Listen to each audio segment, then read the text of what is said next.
So, hello guys, welcome back to my YouTube channel. Set I'm Bound Goal. This was Sandeep bhai और guys, this is a very big update for all of you. अगर जैसा कि मैंने आप लोगों से पहले बोला था कि भाई साहब जितने भी फॉर्म्स आते जाएंगे मैं आपको बताता जाऊंगा। मेरी कोशिश ये रहेगी कि मैं सारे फॉर्म्स को कवर करूं, सारी काउंसलिंग्स को कवर करूं, कोई भी एक्सपेक्ट आपसे छूटे नहीं। तो पहला फॉर्म आपका आ चुका है, that is Jamia Millia Islamia counselling के लिए। इसमें काउंसलिंग कराने से पहले आपको क्या करना होता है, जामिया मिलिया इस्लामिया का फॉर्म भरना होता है। अब जो जेएमआई है, इस पे मैं ऑलरेडी बहुत सारी बातें कर चुका हूँ, एक पूरी की पूरी वीडियो बनाया था कि जेएमआई कैसा कॉलेज है, प्लेसमेंट स्टैटिक्स कैसा है, यहाँ का कल्चर कैसा है, यहाँ का इन्वायरमेंट कैसा है, एक्सपोजर कैसा है। I have already show you each and every points of almost जितना तुम्हें जानना चाहिए सारी बातें मैं जामिया के बारे में कर चुका हूँ। और मैं उस वीडियो में बोला था कि भाई लोग अभी जामिया का फॉर्म आया नहीं है, बट आएगा तो मैं आपको जरूर बताऊंगा। और सिर्फ जामिया ही नहीं, जितने भी काउंसलिंग्स अब से लेके आगे तक आएंगे या जितने भी फॉर्म्स आएंगे बैकअप के लिए, मैं आपको बताता चलूंगा कि आपको कहाँ कहाँ अप्लाई करना चाहिए। अब हर एक व्यक्ति को हर एक फॉर्म अप्लाई करने की जरूरत नहीं है। आप सिर्फ वहीं वहीं अप्लाई करिए जिस जिस कॉलेज में आप जाने के लिए कंफर्टेबल हैं, ये बात ध्यान रखिएगा। अब जामिया मिलिया इस्लामिया पे मैं ऑलरेडी बात कर चुका हूँ। यहाँ पर एडमिशन होता है जेई मेन के थ्रू, लेकिन आपको सब जेई मेन के एग्जाम से पहले ही, अब चूंकि इन्होंने 20 तारीख से फॉर्म अपना स्टार्ट कर दिया है, तो जामिया का फॉर्म पहले से हमेशा भर के रखना पड़ता है। क्योंकि जेई मेन का रिजल्ट आने के बाद एक काउंसलिंग शुरू करते हैं, और काउंसलिंग में सिर्फ वही बच्चा पार्टिसिपेट कर सकता है जो अभी फॉर्म भरेगा। अगर आज आप फॉर्म नहीं भरते हो और सोच रहे हो कि हम जेई मेन का रिजल्ट आने के बाद से काउंसलिंग में डायरेक्ट फॉर्म भरेंगे, तो जामिया आपका फॉर्म लेगा ही नहीं काउंसलिंग फॉर्म। रीजन ये है क्योंकि आपने वहां पहले से अप्लाई ही नहीं कर रखा है। तो जामिया में बीटेक के लिए कोई एग्जाम नहीं होता है, जामिया जेई मेन की भी यहाँ पे लेता है, पर एप्लीकेशन फॉर्म फिर भी भरवाता है और पहले भरवाता है, और इसका चार्ज आपसे पहले ही वसूला जाएगा। हालांकि मैं ये थोड़ा सही नहीं मानता हूं, इसके पीछे का रीजन ये है। अभी मैं जामिया का कट ऑफ दिखाऊंगा तो बहुत सारे बच्चे ऐसे हैं जिनका फर्स्ट अटेम्प्ट में कट ऑफ बहुत अच्छा नहीं है, but still they wants to study in Jamia. But उन्हें पता नहीं है सेकंड अटेम्प्ट के बाद उनका जामिया में नंबर आने, जामिया के कट ऑफ में वो लाइक करने वाले हैं या नहीं करने वाले हैं। क्योंकि अगर किसी की 60% है तो अंडरस्टूड है कि उसका जामिया में कोई किसी भी ब्रांच में एडमिशन नहीं होने वाला है। अगर वो जनरल या मुस्लिम या जो भी है तो 60% पे जामिया में एडमिशन नहीं होता है। तो अभी वो सिर्फ इस उम्मीद में भर सकता है कि सेकेंड राउंड में मेरा अच्छा आ जाए तो एडमिशन क्या पता हो जाए। अदरवाइज उसे भी पता है कि उसका एडमिशन नहीं होने वाला है। अगर ये फॉर्म ये लोग जनवरी अप्रैल अटेम्प्ट के बाद निकालते ना, तो बच्चे को पता होता, सिर्फ वही बच्चा वहां पे भरता फॉर्म जिसको पता होता कि भैया यहाँ एडमिशन होने का मेरा चांस है। पर अभी चूंकि पहले निकालते हैं तो मुझे लगता है शायद नंबर ऑफ फॉर्म्स ज्यादा गिर जाते हो, है ना। बट कोई बात नहीं, चलो शुरू करते हैं। और एक खुशखबरी है पहले मैं तुम लोगों को देना चाहता हूँ, मेरे लिए ये तुम्हारे लिए खुशखबरी है।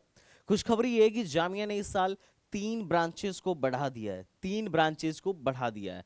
कौन सा? B Tech in electrical and computer engineering, B Tech in electronics, VLSI design and technology. तुम्हें पता होगा कि वीएलएसआई इलेक्ट्रॉनिक्स का सबसे ज्यादा डिमांडिंग ब्रांच है। अगर किसी को एमटेक करना होता है या मास्टर्स करना होता है इलेक्ट्रॉनिक्स में, तो सबसे ज्यादा अगर कट ऑफ गेट में किसी की जाती है ना, तो वीएलएसआई की जाती है।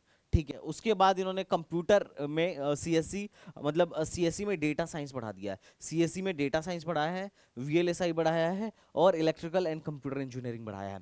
लेकिन एक दुख का बात भी है, दुख का बात यह है कि ये कोर्स, इसने जो 3 कोर्स जामिया ने इस साल बढ़ाए हैं, वो सेल्फ फाइनेंस स्कीम के तहत बढ़ाया गया है। मतलब इनकी फीस एक बार देखो, तुम्हें अंदाजा लग जाएगा।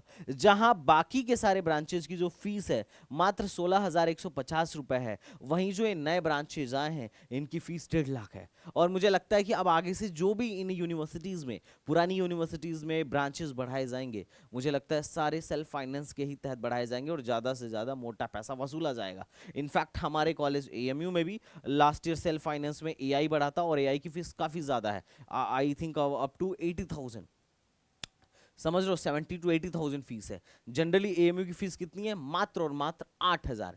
तो वही बच्चा कंप्यूटर साइंस में 8,000 में पढ़ रहा है, और जो नए ब्रांच में आया एआई में वो 70 से 80,000 दे के पढ़ रहा है। और ये सेम पैटर्न अब जामिया में भी हो गया। जामिया में पहले 4-5 ब्रांचेस थी, आप 5 ब्रांचेस देख सकते हो, जिसमें बच्चा 16,150 रुपए दे के पढ़ता है, पूरा 1 साल की फीस है। और अब जो 3 ब्रांचेस बढ़ाई गई हैं, जिसमें सीधे की सीधे फीस 1.5 लाख रुपए है। और आपको पता है जामिया की सबसे बड़ी प्रॉब्लम क्या है? वहाँ हॉस्टल ना मिलना। तो चलिए हम शुरू करते हैं कि फॉर्म कैसे अप्लाई करना है। तो फॉर्म अप्लाई करने के लिए मैं एक लिंक दे दे रहा हूँ। वैसे वैसे आप लिंक जामिया की वेबसाइट से भी ले सकते हैं, लेकिन आपको परेशानी ना हो इसके मैं लिंक अपने डिस्क्रिप्शन बॉक्स में दे देता हूँ। और डिस्क्रिप्शन बॉक्स में अगर ना मिले तो टेलीग्राम चैनल पे जरूर जाके देख लीजिएगा, वहां पे मैं पिन कर दूंगा। टेलीग्राम चैनल पर आपको जामिया की लिंक दिख जाएगी, और यहाँ पर आपको कुछ नहीं, email ID, phone number, scan photo, scan signature, और आपको पैसे कटवा देने हैं जो भी इनका चार्ज है। सिंपल यही काम करना है, बाकी कुछ और नहीं करना है।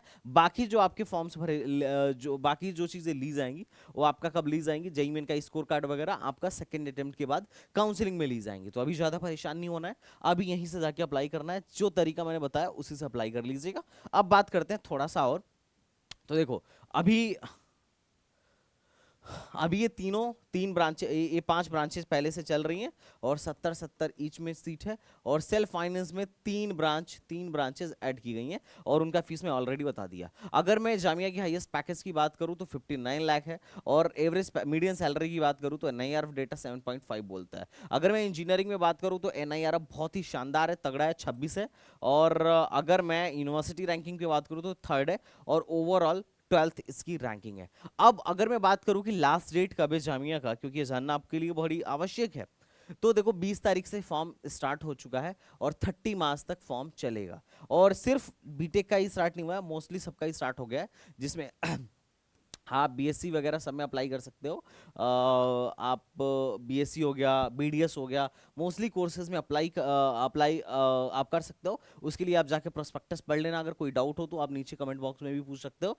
पर अब चूंकि अपना काम बीटेक पे ज़्यादा है तो I am just telling about, इस पूरे वीडियो में ज़्यादातर मैं बीटेक की बताऊंगा, पर अगर कोई बीएससी वगैरह का भी बंदा है तो क्या कर सकता है, अपने से कम्युनिकेट कर सकता है। अब देखो बीएससी में एडमिशन होता है सीयूईटी से, लेकिन आपको जामिया का फॉर्म पहले से भर के रखना होता है, और फिर बाद में जब सीयूईटी का रिजल्ट आएगा तो आप सीयूईटी से काउंसलिंग कराओगे इसी पोर्टल पर आके, ठीक है। अगर फॉर्म में कुछ एडिट करना हो तो 4 अप्रैल से 10 अप्रैल के लिए इसका करेक्शन विंडो खुलेगा। और आप, और जो जामिया, जिनका जामिया एंट्रेंस एग्जाम कंडक्ट करा रही है, वो 15 अप्रैल के बाद से इनका एडमिट कार्ड इश्यू होना शुरू हो जाएगा। अब चूंकि बीटेक वाले परेशान मत हो, तुम्हारा कोई इंट्रेंस नहीं होना है, तुम्हारे जेई से ही होना है, तो ये तुम्हारे लिए नहीं है, पर बाकी जो डिपार्टमेंटल टेस्ट है उनके लिए है। और इनका जो एग्जाम होगा, जैसे कुछ कोर्सेज हैं जिसका एग्जाम अभी भी जामिया खुद लेती है, तो वो 25 अप्रैल ऑनवर्ड होने वाला है। और आपका जो last date to submitting qualifying exam result वो 31 अक्टूबर है। आप जो भी अभी जो लोग बीटेक में या जिस भी कोर्स में जा रहे हैं बीएससी में, तो उनका जो लास्ट क्वालिफाइंग एग्जाम है that is what, that is 12th। तो आप जिस भी एग्जाम के बेसिस पे अपने आगे की ग्रेजुएशन या पोस्ट ग्रेजुएशन में एडमिशन लेने वाले हैं, उसका रिजल्ट सबमिट करने का लास्ट डेट 31 अक्टूबर है। तो इन्होंने ये सारी चीज़ें बोल दी हैं, और ये भी बोल दिया है कि जैसे जैसे मान लो तुम्हारी काउंसलिंग कब होगी, तो जेईई मेन का रिजल्ट आने के 10 दिन बाद से काउंसलिंग शुरू हो जाएगी जामिया की, या फिर सीयूईटी का रिजल्ट आने के बाद से बीएससी की काउंसलिंग शुरू हो जाएगी, और आर्किटेक्चर वालों का नाटा का रिजल्ट आने के 10 दिन बाद से आर्किटेक्चर का शेड्यूल शुरू हो जाएगा। तो इन्होंने ये बता दिया है कि आपका कब से ये चल रहा है। अब दूसरी जो इंपॉर्टेंट बात है कि जो लोग जामिया के अलावा अलीगढ़ मुस्लिम यूनिवर्सिटी की तैयारी कर रहे हैं, मैं उनको बता दूं कि भाई देखो मेरे 2 कोर्सेज चल रहे हैं। अभी एक हमने लेटेस्ट नया क्रैश कोर्स स्टार्ट किया है, और एएमयू में एडमिशन आपको पता है बहुत आसान है, बिल्कुल भी टफ नहीं है। आप 3 से 4 महीने भी मेहनत करके, कड़ी मेहनत कर दिए ना, तो आराम से एएमयू निकल जाता है। जेई जैसा बिल्कुल टफ नहीं है। तो आप क्या कर सकते हो, हमारे कोर्स को ज्वाइन कर सकते हो। यहाँ पर आपका डेली लाइव क्लास होगा, 5 घंटे की अभी क्लास चल रही है, और 3 घंटे का हर संडे को टेस्ट सीरीज होता है। हर घंटे को हर संडे को 3 घंटा हम लोग पूरा फुल्ली 150 क्वेश्चन का टेस्ट लेते हैं। और उसके साथ साथ अगर बात किया जाए तो आपको डीपीपी, स्टडी मटेरियल, सारा कुछ हम ही देते हैं। और अगर आप जेई की प्रिपरेशन कर रहे हो और एएमयू में बैठने वाले हो, आपकी प्रिपरेशन बढ़िया है, तो आप बिल्कुल हमारे एएमयू पीवाईक्यू को, जो chapter wise previous year question हमने जो बनाया है, आप उसको जरूर फॉलो करिएगा। This is very important for all of you, क्योंकि बिना पीवाईक्यू लगाए आपको अंदाजा नहीं होगा कि एएमयू कैसा पेपर बनाता है। और दूसरी बात, अगर आप इस बैच को ज्वाइन कर रहे हो तो इस बैच में ऑलमोस्ट वो सारी चीजें आपको प्रोवाइड करा दी जाएंगी जो इस कोर्स को क्रैक करने के लिए क्या है, सफिशियंट है। और अच्छी बात यह कि इस कोर्स में जो फिजिक्स है वो मैं पढ़ा रहा हूं, और बाकी जितने टीचर आपको केमिस्ट्री और मैथ्स पढ़ाने वाले आएंगे मोस्टली एएमयू से ही बीटेक हैं। तो this is a very good thing for you. आगे बढ़ते हैं। तो ये डॉक्यूमेंट रिक्वायर्ड है, आप एक बार देख लीजिए। वैसे मैंने शुरू में जो डॉक्यूमेंट बनाया that is enough for you. अब मैं बात करता हूं कि भाई साहब रिजर्वेशन पॉलिसी क्या है। तो पहले समझ लो, यहाँ पे 30% टोटल सीट्स जो है मुस्लिम्स के लिए रिजर्व्ड है। टोटल नंबर ऑफ सीट का 30%, अगर 100 सीट है तो 30 नंबर तो पहले हटा दो, किसके लिए? मुस्लिम्स के लिए। और दूसरा 10% उसमें से भी स्पेशली वुमेन के लिए रिजर्व्ड है। और यही रीजन है कि वुमेन को बहुत ज्यादा फायदा होता है। हालांकि ये वुमेन क्यों कहते हैं आई डोंट नो, गर्ल्स कहना चाहिए मेरे हिसाब से तो, बट ठीक है। और उसके बाद 10% of total seats of each program shall be reserve for other backward class, OBC and SC. अब ओबीसी और एससी को यहाँ पे ऑलमोस्ट सेम ही रिजर्वेशन मिलता है। जैसे जनरली जोसा ओसा में क्या होता है, जेई मेन वगैरह में, कि एससी वालों को ज्यादा छूट मिलती है, ओबीसी को कम मिलती है। पर यहाँ पे ऐसा नहीं है, यहाँ पे एससी और ओबीसी को ऑलमोस्ट सेम मिलती है। पर ध्यान रखने वाली बात यह है कि अगर आप ओबीसी हो तो मुस्लिम होने चाहिए। अगर आप नॉन मुस्लिम ओबीसी हो तो आपको कोई रिजर्वेशन नहीं मिलेगा। अगर आप मुस्लिम हो तो एससी होने चाहिए, नॉन मुस्लिम हो तो कोई रिजर्वेशन नहीं मिलेगा। ठीक है। Tribes who are Muslim as per the list notified by the central government. तो आप एक बार चेक कर लीजिएगा, ठीक है, इसको और अच्छे से पढ़ लीजिएगा। और उसके बाद से पीडब्ल्यूडी कैंडिडेट के लिए 5% और 5% सीट अपने यहाँ के जामिया के इंटरनल स्टूडेंट के लिए, जामिया के इंटरनल स्टूडेंट के लिए जिन्होंने 10+2 जामिया से किया है उनके लिए भी 5% सीट रिजर्व है। और जेके के लिए जेके जम्मू एंड कश्मीर वालों के लिए भी 5% सीट रिजर्व है। तो बाहर वालों का और मान के चलो सिर्फ 50% सीट ही बचता है जिसमें बाहर वाले एडमिशन ले सकते हैं। बाकी 50% से, मुझे लगता है 50% से ज्यादा सीट पे क्या है, 50% से भी ज्यादा सीट अंदर वालों के लिए या मुस्लिम्स के लिए रिजर्व्ड है यहाँ पे। और यही रीजन है कि जामिया में पूरा फुल मुस्लिम कल्चर है। ठीक है, मतलब एक तरीके से कह सकते हैं ऐसा।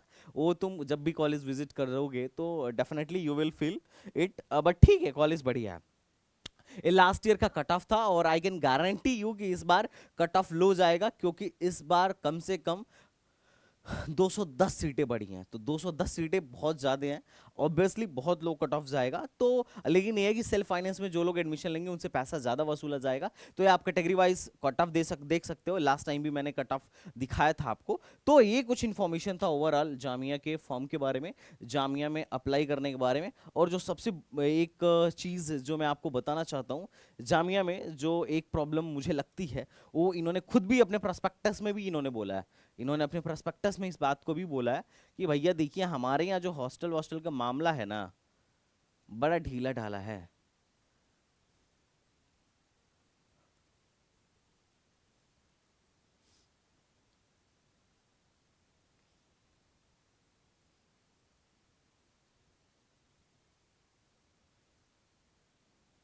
हॉस्टल फैसिलिटी, यहाँ पे हॉस्टल फैसिलिटी में साफ साफ इन्होंने बोला है कि out of the over 20,000 student across all the program, only about 30% get accommodation. Hostel सिर्फ और सिर्फ लगभग 30% लोगों को मिलता है। मुझे तो लगता है कि इससे भी कम को मिलता होगा, या फिर इसमें भी हो सकता है कुछ बात चल रही हो। जब तुम वहां जाओगे तो यू विल फील कि क्या चल रहा है एक्चुअली। बट हाँ, हॉस्टल के लिए थोड़ी बहुत तो मुझे लगता है कि हाँ है।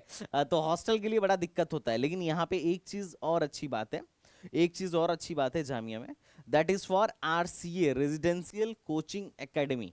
ये क्या है? तो देखो, जिसको भी यूपीएससी की तैयारी करना हो फ्री ऑफ कॉस्ट, तो तुम अगर जामिया ओमिया में हो तो आराम से, क्योंकि जामिया के आरसीए से हर बार बहुत बढ़िया तगड़ा रिजल्ट आता है। ठीक है। तो this is one of the good coaching for UPSC. तो यहाँ पे देखो, ये लोग ना आरसीए फ्री कोचिंग प्रोवाइड कराते हैं। फ्री कोचिंग आरसीए में प्रोवाइड कराते हैं, लेकिन सबको नहीं कराते हैं। ये किसको कराते हैं? For the preparation of civil services examination to the candidate belonging SC ST women and minority. अगर आप मुस्लिम हो, लड़की हो या एससी एसटी हो तो आपके लिए यहाँ पे यूपीएससी की कोचिंग फ्री है। तो आप अगर यहाँ जा रहे हो और आपका सपना है यूपीएससी, तो you can consider it also, क्योंकि फ्री ऑफ कॉस्ट दिल्ली में one of the best coaching. ऐसा नहीं है कि रिजल्ट नहीं आता है, रिजल्ट बहुत तगड़ा आता है। और एक आरसीए हमारे एएमयू में भी है, और एएमयू का भी आरसीए ठीक है। बट वही है कि अगर आप नॉन मुस्लिम हो, मेरे जैसे व्यक्ति हो, तो that's not for you, this is for this special categories candidate. Okay, तो आई होप जामिया के बारे में सारा कुछ क्लियर हो गया होगा। जामिया नो डाउट बहुत ही शानदार कॉलेज है। इतने कम फीस में इतना बढ़िया फैसिलिटी और साथ ही साथ इतना बढ़िया प्लेसमेंट दे रहा है, बट प्रॉब्लम वही है कि अब इसकी भी फीस बढ़ गई। ओके गाइस, तो चलो मिलते हैं नेक्स्ट वीडियो में, तब तक के लिए बाय बाय, टाटा एंड जय हिंद। आई होप तुम लोग को ये अच्छा लगा होगा। वीडियो बहुत रात को शूट कर रहा हूँ, sorry for that. Okay guys, तो चलो मिलते हैं नेक्स्ट वीडियो में, तब तक के लिए बाय बाय, टाटा एंड जय हिंद।